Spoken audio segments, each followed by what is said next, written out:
start, I hope that tahimik ho tayong lahat. Tahimik, and then when I give Advent recollection, konti lang yung talks ko kasi I give more on your personal meditation. So I'll be giving, after my inputs, I'll be giving a question for you to meditate, and then I'll give 30 minutes, and then after the meditation, I will ask someone or volunteer 3 person to share the fruit of their reflection to all of us. So meron na ba mag-volunteer dyan? 3. Hantayin ko mamaya ang touch of the Holy Spirit. Kasi minsan maganda yung fruit ng reflection natin na parang sayang pag hindi i-share. Okay? So we begin.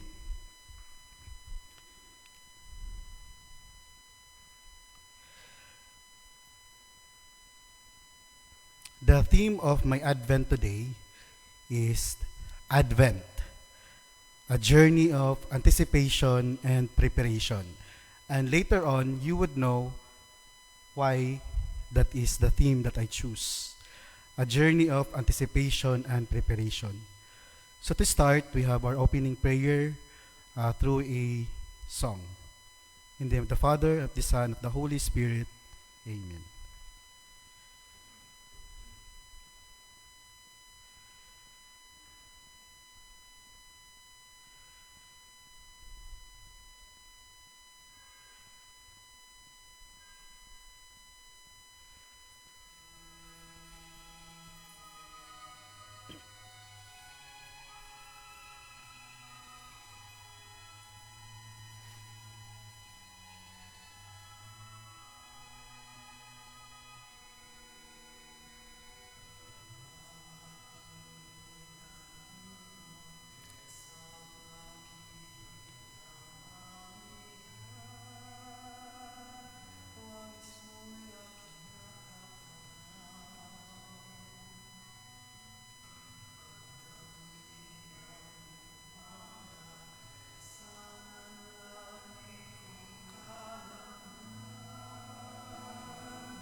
Our Father who art in heaven, hallowed be thy name.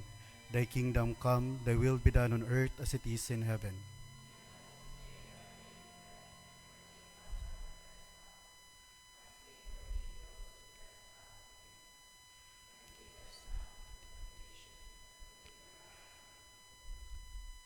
In the name of the Father, and of the Son, and of the Holy Spirit. Amen. Once again po, magandang hapon po sa ating lahat. So, actually, recollection is our time na tayo ay magpapahandusay sa pagmamahal ng Diyos sa atin. Today, we have our Advent recollection. And so we ask, ano nga ba ang ibig sabihin ng Advent? What is Advent? I know you have the idea about it, but a brief review lang po, especially when it comes to its etymology sa Advent.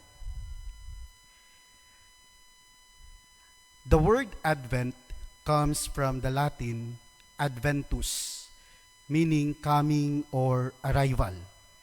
It derived from, I don't know how to pronounce, but advenire or adveneri. Adveneri. Okay. Derived from the word adveneri, meaning ad, or ibig sabihin to, and then veneri, to come. So since Advent is about arrival, coming, the big question now is, who is to come? Kilala niyo po kung sino ang darating? Sino po? Christ is coming. Therefore, Advent reflects the anticipation of Christ's arrival. Yun po ang Advent. At dahil po may darating, so meron pong naghihintay. The big question now is, bakit nga ba si Kristo ay darating? Why Christ is coming? Do you have any idea bakit darating si Kristo? Christ is coming for what? To save us. Exactly. The purpose is to save us from our sin and reconcile us with God. Nganong, bakit kailangan i-reconcile? Dahil po, by definition, sin is what separate us from God. Anything that separate us from God, that is sin. And only God can save and restore us to Him. The question now, bakit ang Diyos lang po ang may kakayahang tayo ay iligtas? Wala ba tayong kakayahan na iligtas ang ating mga sarili? Why does Christ need to come for us to save? Na-discuss ko na po to in a few audience, but I think it would be good to discuss to tell you about this now. Before Christ was coming, before Christ, ang ginagawa po ng mga Pariseo at ng mga skriba ng simbahan, they have this right na parang ang lahat ng kanilang mga kasalanan ay ililipat nila sa goat. Tapos, may ritual na lahat ng mga kasalanan ay malilipat sa goat at pagkatapos, yung goat ay pakakawalan sa wilderness. Kasi siya yung nagsalo ng lahat ng mga kasalanan, tapos pakakawalan siya at mamamatay doon at pababayaan. Mamamatay niyang kasama ang mga kasalanan na ibinigay natin sa... Kaya may tinatawag na scapegoat. Kaya nga it's a debate sa some of the theologian, parang scapegoat din kaya si Kristo. Yung mga ganung bagay. So, ipapakita ko po sa inyo yung video, the ritual before, kung paano nakukuha yung mga kasalanan ng tao through rituals before Christ was coming.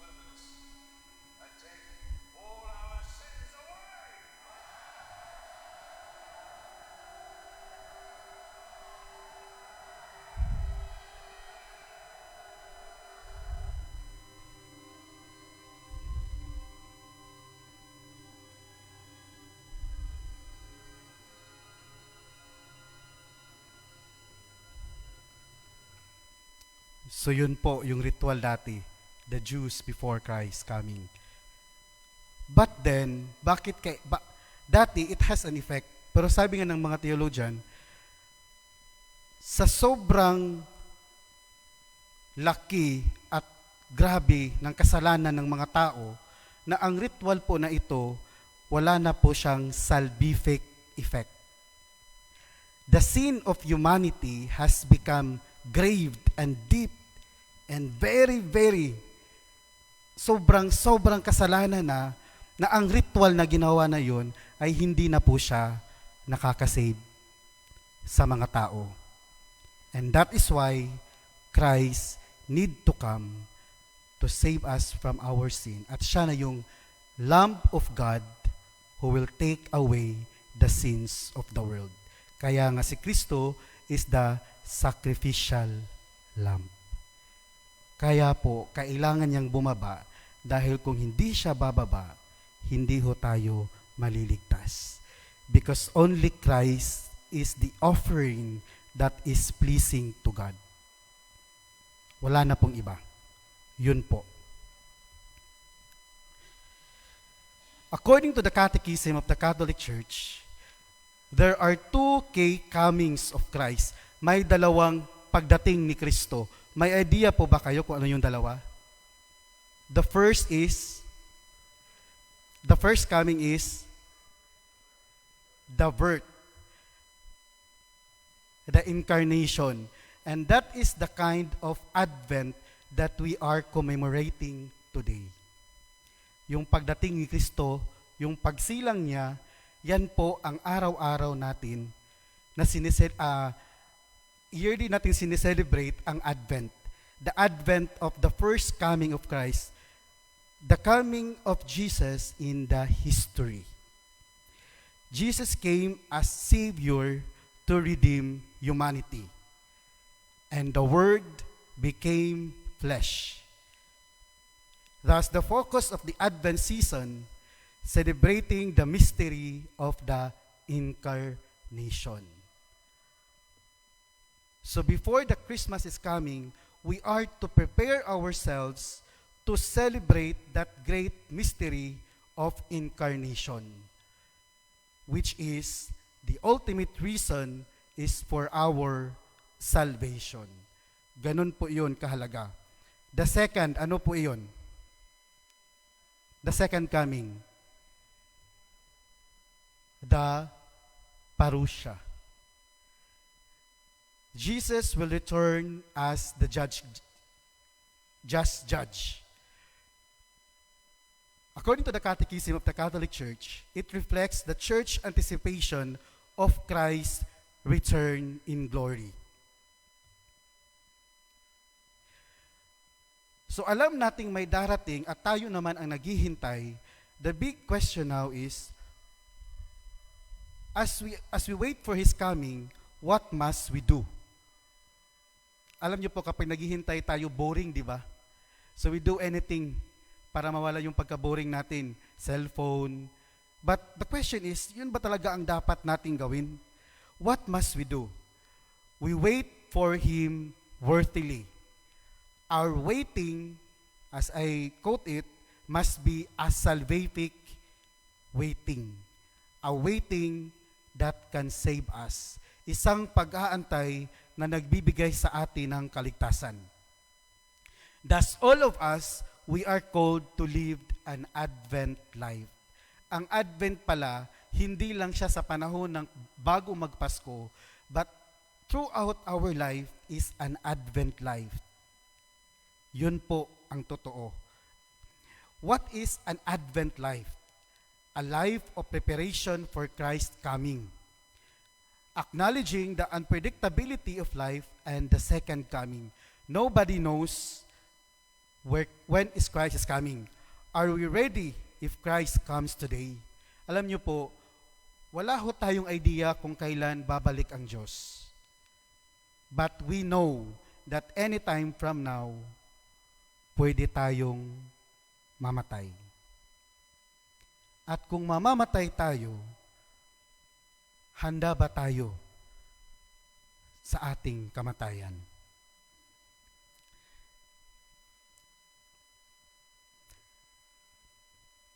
kung bibigyan ho kayo ng pagkakataon na makaharap ang Diyos ngayon, handa ba kayo na siya ay inyong harapin sa buhay ninyo? Naalala ko po, I shared it to the few, pero naalala ko po, this is my personal experience about my personal experience with Christ, na doon po nagsimula yung bukasyon ko. It was actually a dream, a personal dream, but for me I am just sharing my experience for you to understand how important it is for us to live an Advent life. Yung dream po na yun kasi, hindi ko makalimutan. Alam kong I was dreaming at that moment. So sabi ko, damgo lang, panaginip lang ito. So sabi ko sa sarili ko, I need to wake up. Kasi sa panaginip kasi, parang alam ko na nag-iisa lang ako sa mundo. I was in my place sa lugar namin, and nakaupo po ako sa isang bangko, tapos parang something na na-realize ko, parang ako lang yung mag-isa. Kaya natatakot ako, kaya sabi ko, I need to wake up, kasi parang hindi to normal. And then, to cut the long dream short, in my dream, naalala ko tuloy yung reading ng first Sunday of Advent sa Gospel, Christ came riding on a cloud. In my dream, I saw Christ riding on the cloud coming down towards me. Sabi ko, ay, si Jesus Christ. Sabi ko ganun. So, I pumunta ako sa kanya. Pagdating ko doon sa kung saan siya, nawala siya. Hindi kasi yung bahay kasi namin, nasa tabing dagat.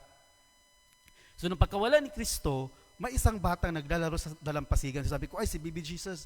So, pumunta ako doon. Pagpunta ko doon, nawala na siya. So, naiwan ako habang the sun is rising, parang bukang liwayway yun.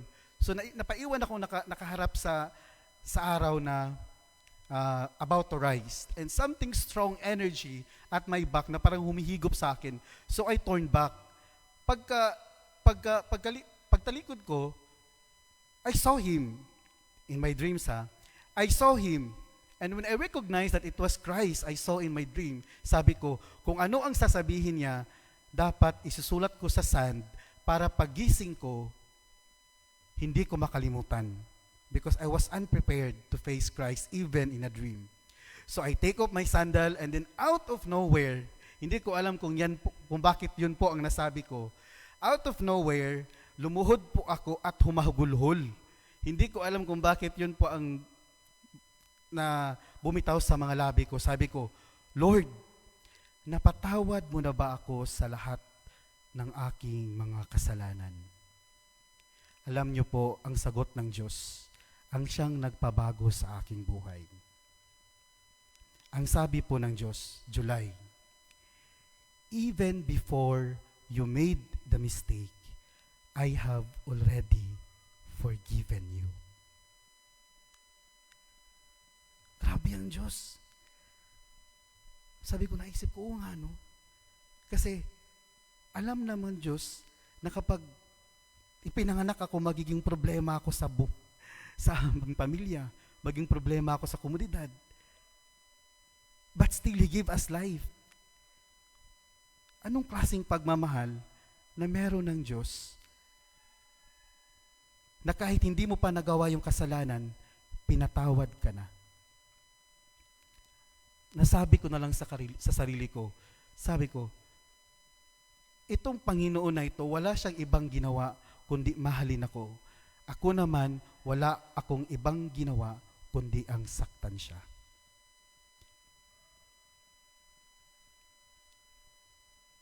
Our preparation, our Advent life, the Advent life is a time for us to reflect when Christ comes. Are we ready? Ready pa po tayo? Yung kanina kasi, in connection to that story I said, because that story, that experience I have, personal experience, it entails the great mercy of God. So we have the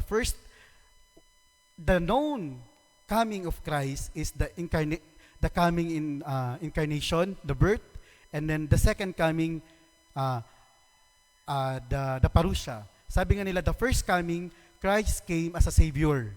And in the second coming, Christ will come as a just judge. Alam niyo naman po yung just judge, di ba? Walang mercy na doon. Kung ano yung nagawa no, yun po ang matatanggap ninyo. But actually, there is this third coming of Christ. Alam niyo po ba kung ano?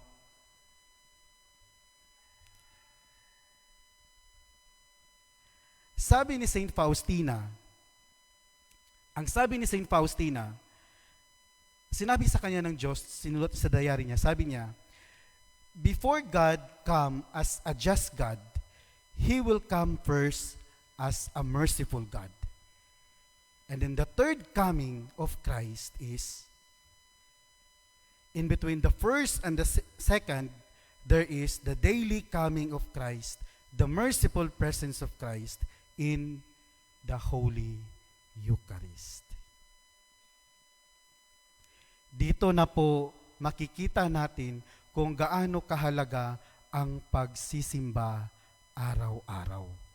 Kasi araw-araw po, ang Diyos ay pumupunta to reach us at araw-araw niyang ibinubuhos sa atin ang ating kaligtasan sa banal na Eucharistia. The reason why Christ coming in the Eucharist every day is an act of divine mercy is first, Christ offered himself as the Lamb of God. And then, the Eucharist perpetuates the sacrifice of Calvary.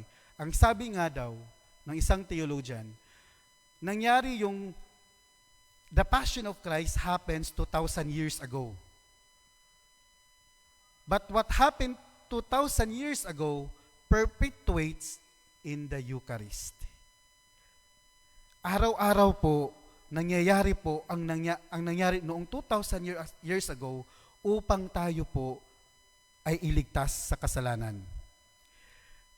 Christ's real presence. Jesus is truly and really and substantially present in the Eucharist. The tangible expression of His mercy. And in the third one, a foretaste of the kingdom. The Eucharist is a pledge of eternal life. Kaya po, parati kong sinasabi, noon, sabi ko, maniniwala ba kayo na ang simbahan ay siyang langit dito sa lupa? Ang simbahan ay siyang langit dito sa lupa kasi po sa loob ng simbahan, andun po ang banal na Eucharistia. At kung nasaan ang banal na Eucharistia, yan po ang pinaka-absolute presence of Christ in us sa loob ng simbahan. At kung nasaan ang Eucharistia, nandun si Kristo. At kung nasaan si Kristo, yun po ang langit. The presence of Christ is heaven. And to show you before that,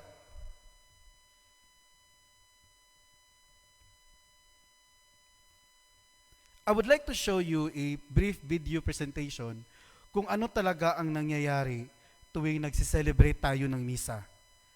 I don't know if you have seen this, pero I'll show you, para makita nyo kung ano, mabigyan kayo ng excitement kung bakit kailangan nyo magsimba araw-araw.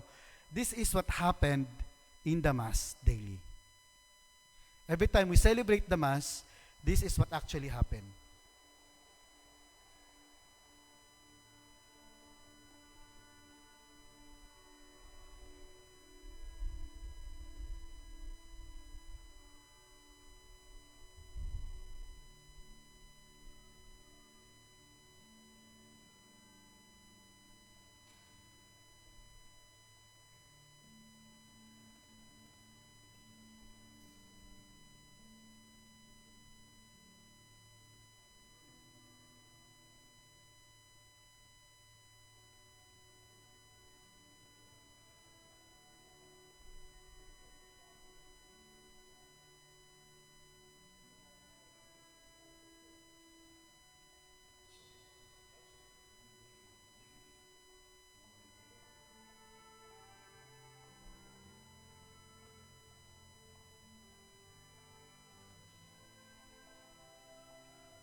Yun po ang nangyayari araw-araw sa banal na Eukaristiya.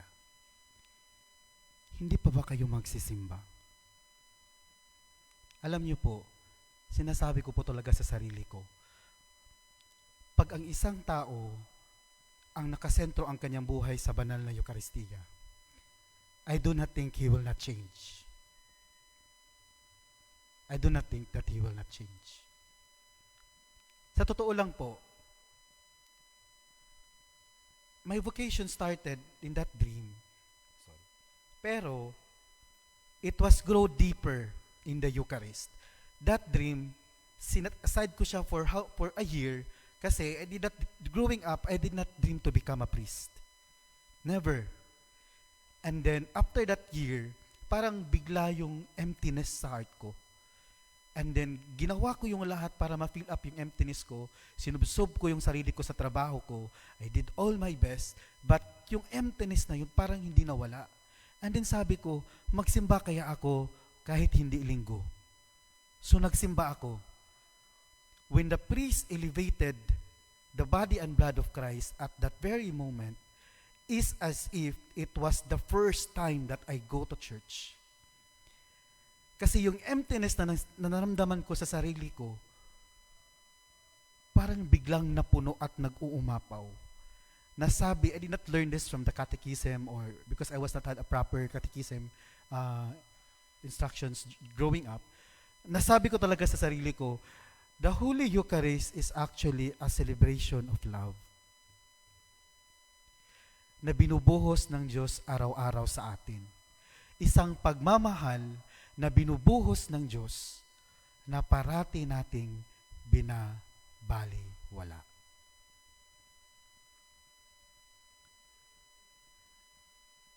What I am trying to say in this Advent recollection is that the best way to live an Advent life, ang pinaka-the best na gawin ng isang tao to prepare himself for the coming of Christ, which wala tayong nakakaalam kung kailan, ay ang pagsisimba araw-araw.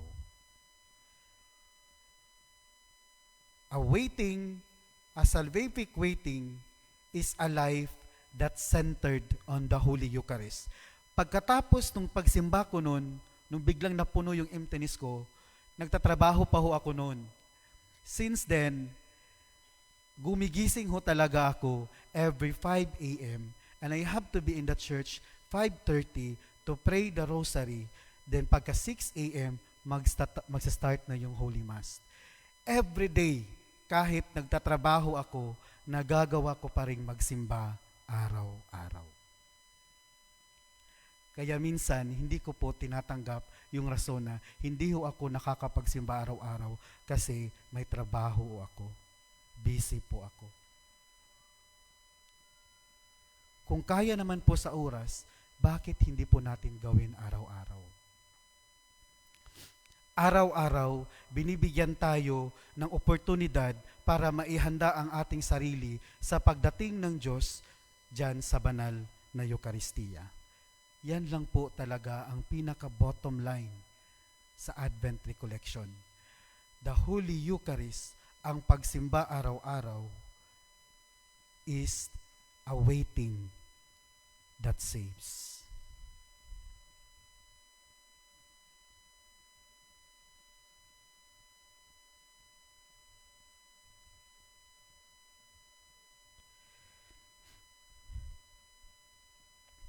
So for your personal reflection, in a moment of silence, pwede kayong mag-spread out doon just to reflect with these questions that I will be giving you. And then, una, what is your personal understanding of the Holy Eucharist? Ano yung personal understanding mo sa banal na Eucharistiya before this Advent? Pangalawa, do you prioritize attending Mass and receiving the Eucharist daily? Sagutin niyo po yan in a silent. And then, pangatlo, what prevents you from fully committing your life to the Eucharist? At ang pang-apat, starting today, what promise can you make regarding the Eucharist? So I'll be giving you 30 minutes. After 30 minutes of reflections, at least tatawag ako ng tatlo na mag-share sa fruit of your reflection. Any question po? Okay po ba? Naintindihan po yung mga tanong. Ano po yung personal na pagkaintindi nyo sa Eucharistia before this recollection?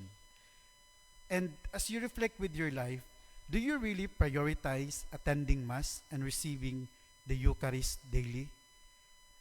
And then pangatlo, what prevents you from fully committing to the Eucharist?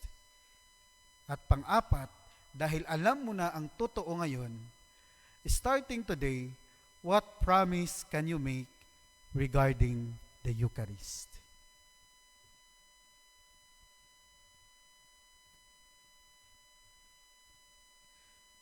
So, those questions, yun po yung i-reflect nyo starting this time.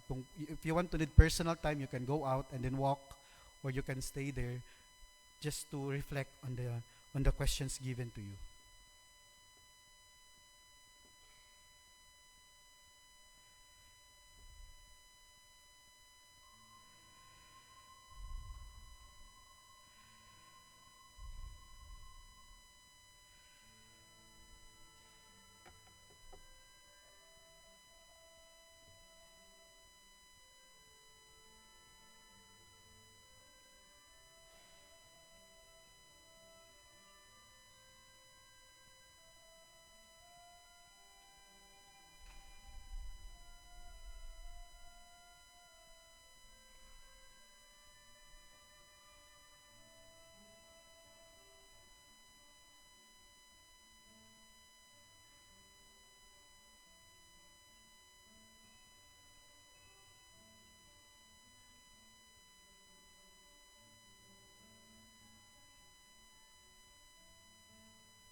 Good morning po. Kamusta po kayo? Okay, at this moment, sino po ang unang mag-volunteer? Nandun po yung ano, to share their personal, the fruit of their personal reflections given the questions on the monitor. First, brave soul who will stand for the Eucharist. Uy, grabe, si Ate Pauline. Sige, ate. Diyan po.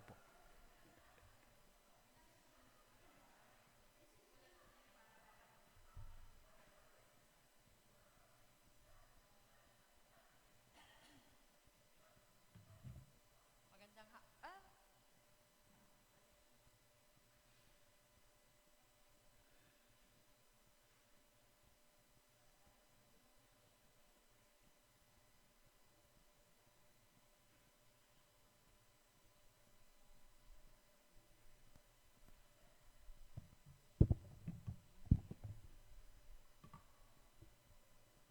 Hello.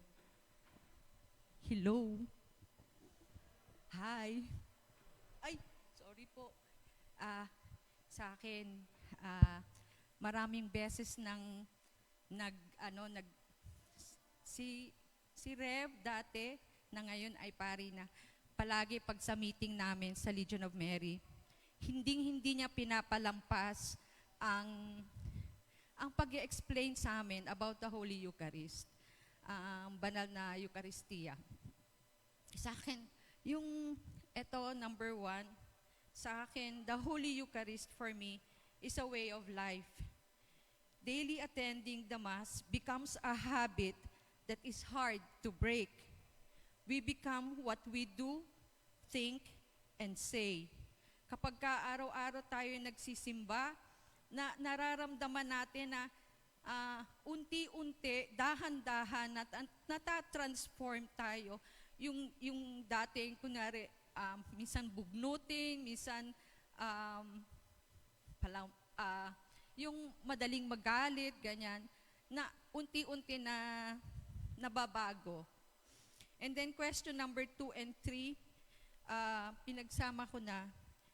Before, I thought and was telling myself, okay lang, andyan naman palagi ang misa.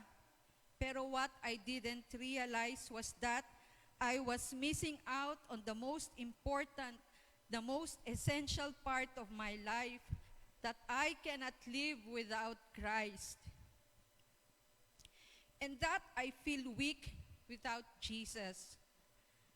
As you have said, Father July, as you have said earlier, there is an emptiness that grows within if I do not let Jesus come into my life. Maraming beses na, maraming pagkakataon, pero every time na gumigising ako, I tell myself, what is my purpose? Bakit ako kinakailangang gumising? Minsan nagmamadali na pumunta ng simbahan, kahit na minsan malilate na ako sa rosary, pero I still strive. I still try my best na makarating. Kahit hindi ko man maabutan yung rosary, at least andudun ako sa misa. And then number 4, yung fourth question, sa akin, I want to grab every opportunity that I can get to attend Mass and receive Jesus, His body, blood, soul, and divinity. In my attending daily Mass, hindi masasabi na nagiging mabait na ako or banal na ako dahil sa araw-araw ako ay patuloy na sinusubok ng Diyos. Nagkakasala pa rin, nadadapa, nakakapag-isip pa rin ng masama sa aking kapwa, pinanghihinaan ng loob. Kaya nga, kailangan ko sa buhay ko siya. Kailangan ko siya sa buhay ko. Kung ang cellphone meron charger, ako rin meron charger. At yun ang Panginoon sa banal na Eucharistia. Yun lang po. Thank you po. Thank you, ate. Si Kuya.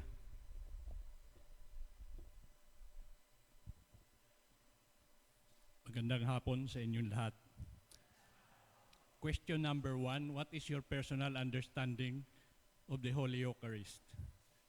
Before this Advent recollection, my understanding of the Holy Eucharist is the Holy Communion. In high faith that what I am receiving after the bread is consecrated is the body of Christ. Second question, do you prioritize attending Mass and receiving the Eucharist daily? Yes, Father, I do. Number 3, what prevents you from fully committing to the Eucharist? That is when I commit sin, that prevents me from committing. But after confession, I do receive the Holy Eucharist. Number 4, starting today, what promise can you make regarding the Eucharist? I will continue receiving the Holy Eucharist daily, Father. Thank you. Thank you, Kuya. Kanina si Ate Pauline, mayroon yung sikat na commercial. Ano yung sikat na commercial? Para kanino kayo gumigising? Sana dumating yung panahon para sa banal na Eucharistia. Amen. Okay. Thank you, Kuya, for sharing your fruit of reflections.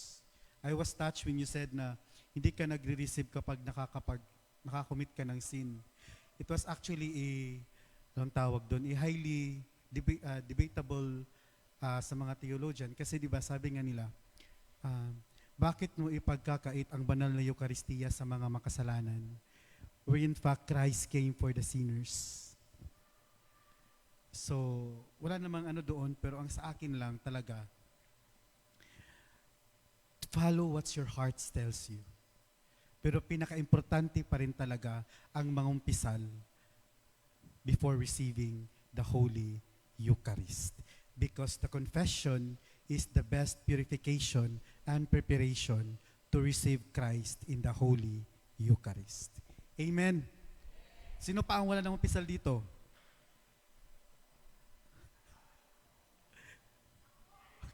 Sino pa hindi pa nangumpisal? I think ako, it's my tradition na before Christmas, Advent season, I will go to confession. So I hope you will go to confession yung hindi pa nakapagpangumpisal. Third, brave soul who will stand up for the Holy Eucharist. Ate Karen.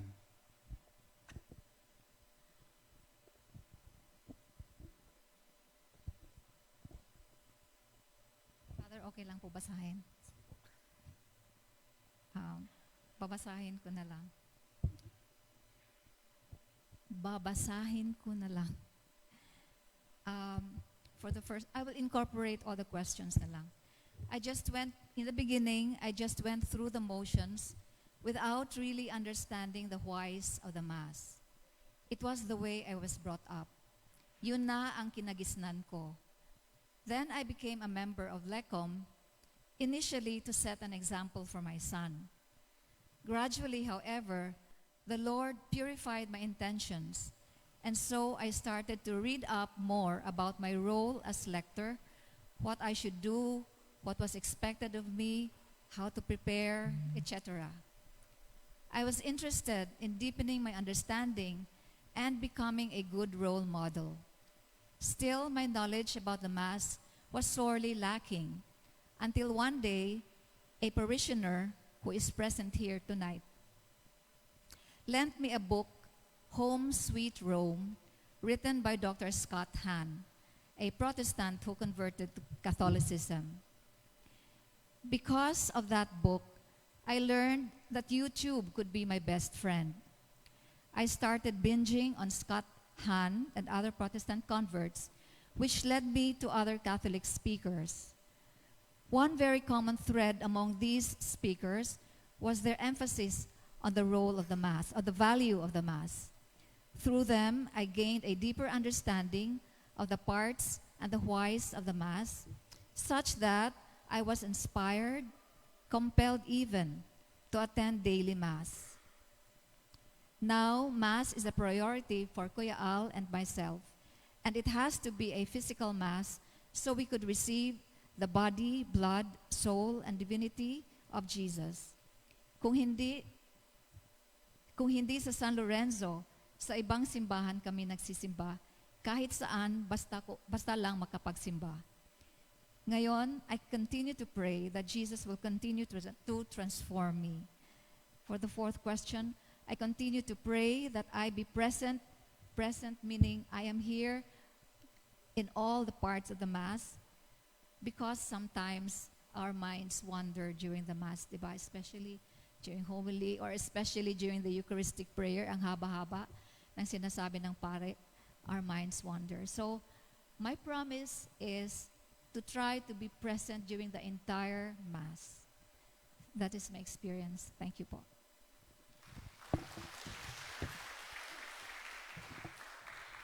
Thank you, Ate Karen. May naalala lang po ako, yung sinabi niya intentions, kung ano yung intentions niya going to being active in the church. Your first intention was to set as an example for your son. But actually, nung na-realize ko na the Holy Eucharist is the ultimate expression of God's love to us. And the best way that we can respond and express our love to God, our gratitude to God, is to receive Him in the Holy Eucharist. So our intention pala in going to Mass should be, we love Christ because He loves us first. Ganun lang po kasimple. Kung sobrang mahal nyo ang Diyos, hindi nyo palalagpasin ang banal na Eucharistia. Klaro? We still have enough time. Sino pa ang gustong mag-share?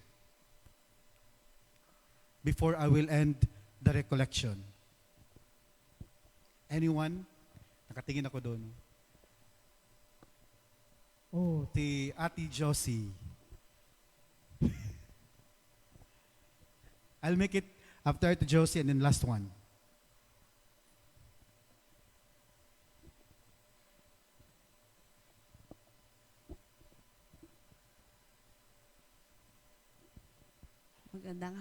Magandang hapon po sa inyong lahat. Ako ay nagagalak po at kay Father Rem ko po, Father Zam, we call him Father Zam. Sa kanya ko po talaga naintindihan. From the time I met him as a deacon, siya nagpaintindi sa akin talaga na para ano pa yung 35 years ko nagsiserve sa San Lorenzo, chapel pa to, na everyday nagmimisa ako, everyday nagsisimba ako. Bakit ba nagtsatsaga ako ng 35 years nagsiserve para kay Lord na hindi fully aware ako what is the Holy Eucharist? It's only to Father Zam na realize ko how deeply talagang importante ang Holy Eucharist. Now, alam ninyo na wala ako ng 2 taon. In spite of that, na mahal ko ang San Lorenzo, hindi ko talaga mabitawan si Lord.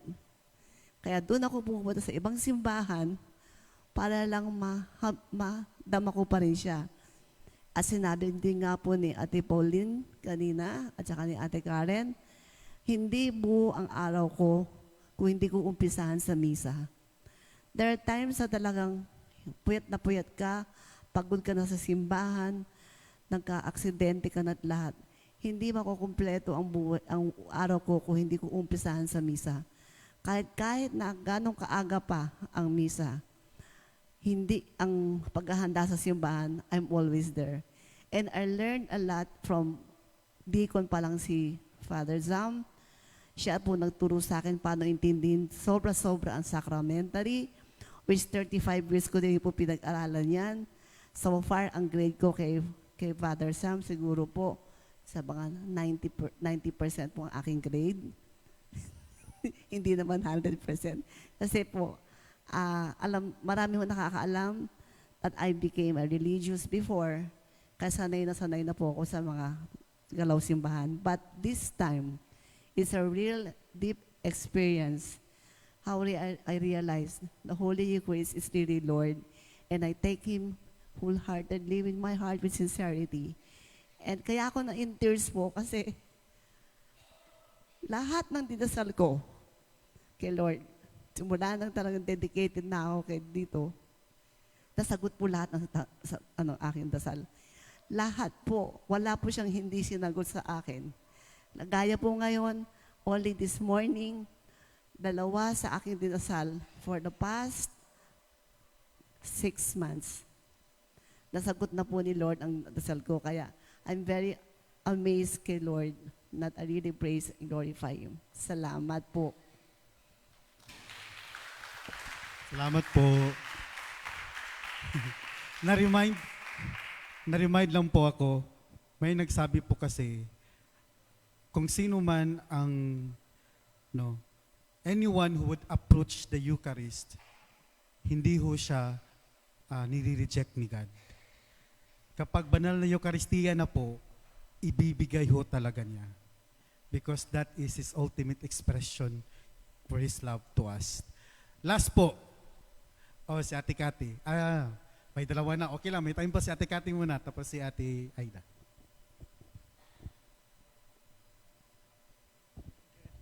Hi, good afternoon po. Ayan. Number 1 question, what is your understanding of, regarding sa Holy Eucharist? Ako kasi, ang Holy Eucharist is the love of Christ, the love of God, every day. I see to it na hanggat maaari everyday magsisimba ako, pero sometimes nalilate ako, kaya ako nagigilty sometimes. Pero I struggle. Dati kasi halos everyday nagsisimba ako, pero during this time medyo hindi na everyday due to the, meron mga ibang gawain, katulad yung sinabi ni Father na pre-prevent. Pero I see to it na gagawin at magsisimba ako. Nag-start ito yung love ko sa Holy Eucharist sa Mass, late 90s. When I read yung kay Sister Catalina, yung istorya niya during the Mass, kung ano nangyari during the Mass, ayun nga yung pinakita ni Father kung ano talaga nangyayari during the Holy Mass. And that is true. Simula noon, talagang yung minsan sinasabi nila, katulad ng asawa ko, sabi niya, bakit ka umiiyak during the Mass? Imbes maging masaya ka. Sabi niya gano'n, dapat daw masaya during the Mass. Pero ako, baliktad. I am crying during the Mass. Dahil I don't know kung bakit. Mayroon nagtatanong sa akin, bakit nagbumukto na yung mata ko, bakit namumula? Sabi ko, it's mixed emotion. Yun lang yung sagot ko parati. At naisip to it na hanggat maaari, solo ako doon or sa dulo para makapag-concentrate ako. Hanggat maaari, wala akong kwentuhan. Hanggat maaari, nakafocus ako. Kasi ayoko ma-disturb during the whole Mass. Kasi ang hirap kapag may distraction, mahirap mag-focus ulit. Kasi katulad sinabi ni Ate Karen, na nagkakaroon ka ng sa isip. Minsan kapag may pumasok sa isip ko, pumipikit na lang ako at pipilitin ko mag-direkta sa altar at nang sa ganon ma-focus ko at babalik yung ko sa Holy Eucharist, sa misa. Kasi kailangan kasi nakafocus. Yun yung ko sa sa explanation from start, lalo na sa pag bago magmas, nagro-rosaryo tayo, I always unang-unang intention ko is to be worthily assist in the Holy Eucharist. Preparation. So kailangan pag magro-rosary tayo, i-meditate natin yun para yun yung preparation during the Mass. Kasi mahirap feeling ko mahirap na umattend ng Mass na hindi prepared. Yun yung parang isa yun sa number 2 question ko na parang nagpiprevent sa akin minsan na mag-take ng communion or kasi parang lalo na yung late, nagmamadali ka.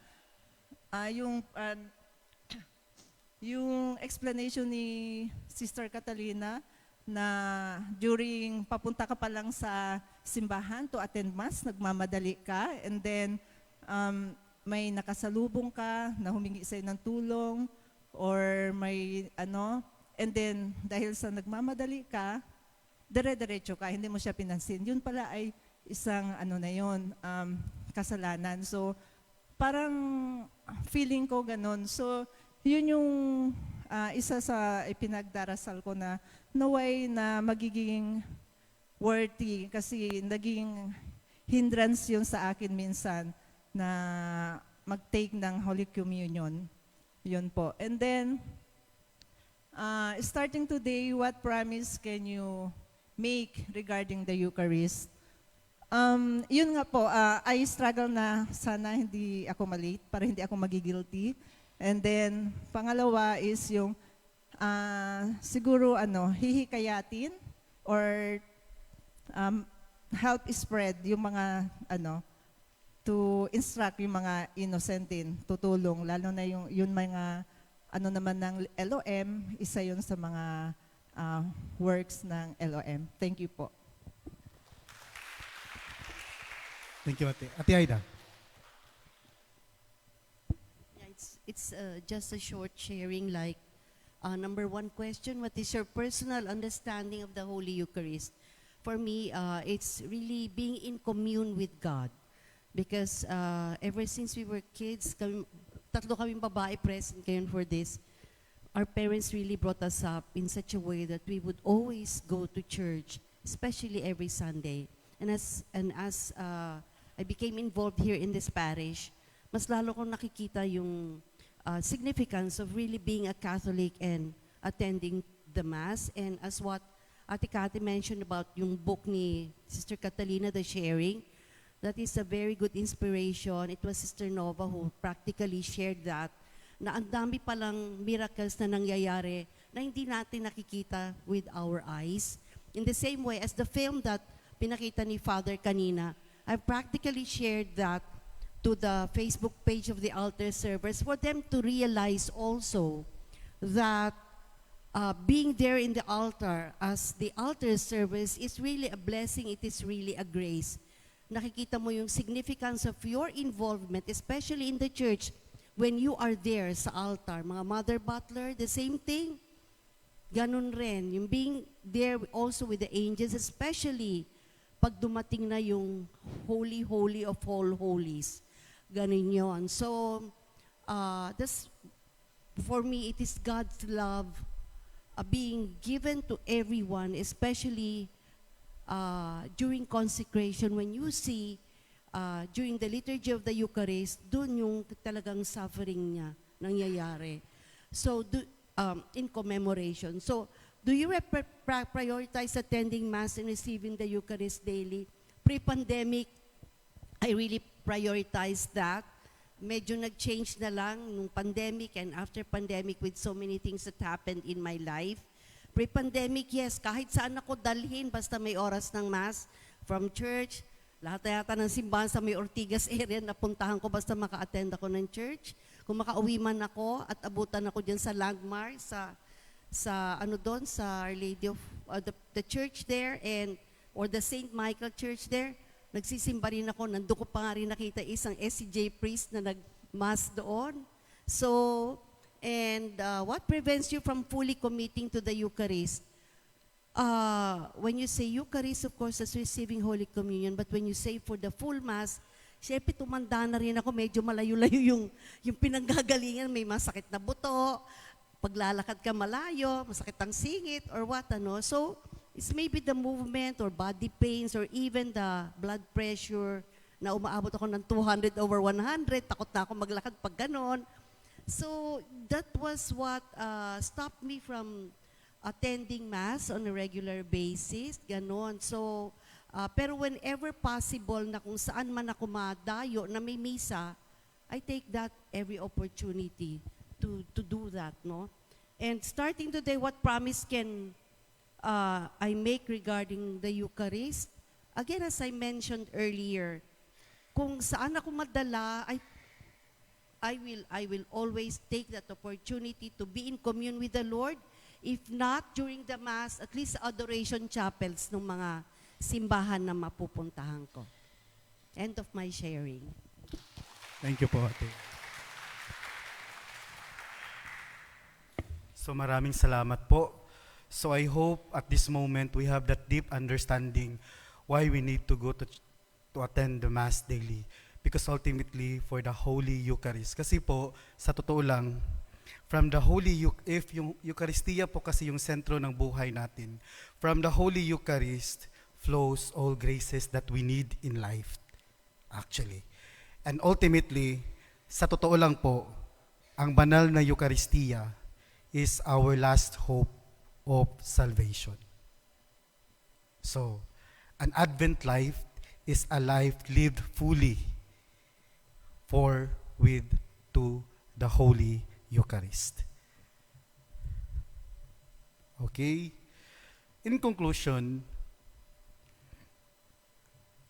through the Eucharist, Jesus comes daily as a merciful God. So, di ba sabi ni Saint Faustina, sabi ni Faustina, sinabi ni Kristo sa kanya, na before I will come as a just God, I will come first as a merciful God. Kapag justice na kasi, we get what we deserved. Pag mercy, we get what we do not deserve. Kaya wag ho nating sayangin ang araw-araw na pagbaba ng Diyos sa banal na Eucharistia. It is a celebration of His mercy and preparation for His return in glory. Approaching the Eucharist with faith and humility allow us to fully experience His mercy. Faith and humility. Dito din papasok yung napakagandang tradisyon nating mga Pilipino. Ano po iyon? Before Christmas, ang simbang gabi at ang Misa de Gallo.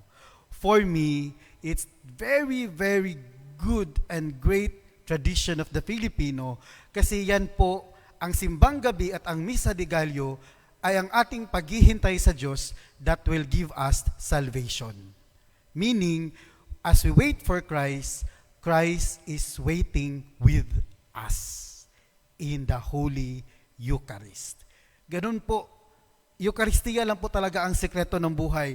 Kaya po, tuwing simbang gabi at Misa de Gallo, parati kong pinagdadasal na sana hindi lang po tuwing Misa de Gallo at simbang gabi nagsisimba tayo araw-araw.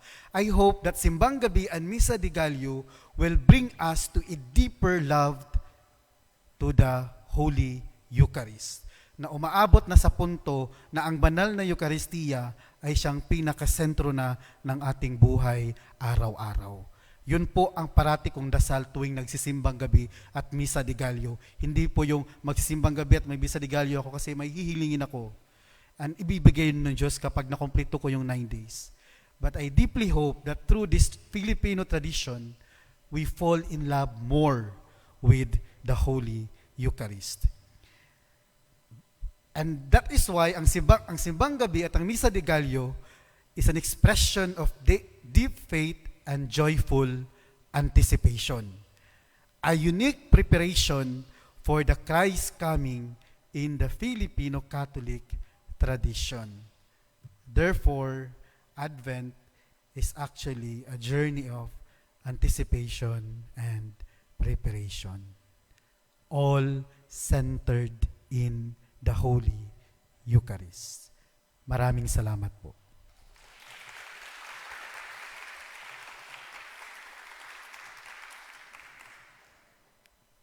close our Advent recollection, let's have a closing prayer.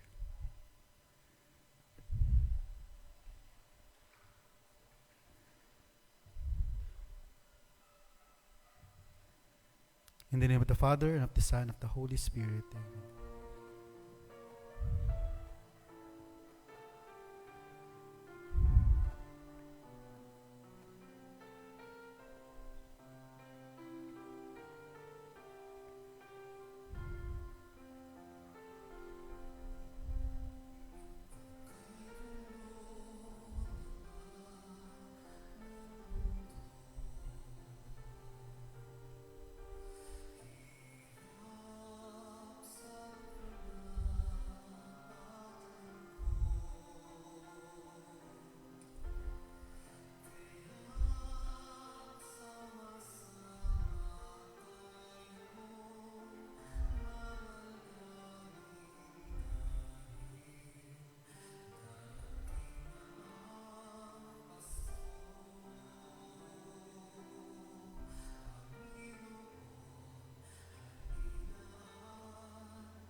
Hindi man natin alam kung kailan tayo mamamatay, pero alam na alam natin na araw-araw bumababa ang Diyos na buhay sa banal na Eucharistia. Glory be to the Father, and to the Son, and to the Holy Spirit.